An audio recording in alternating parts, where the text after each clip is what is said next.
मसला है ख्यालात व जज्बात के इजहार का। इंसानी ताल्लुकात की बुनियाद है ज़बान पर। बाहमी ताल्लुकात डैश ज़रिया मजबूत होती है, तो इसका आंसर भी ज़बान है।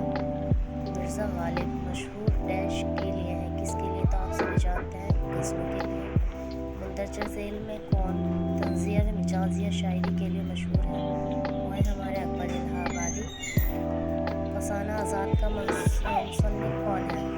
रतन नासर शाह। ये इनके जवाब हैं। Thanks for watching.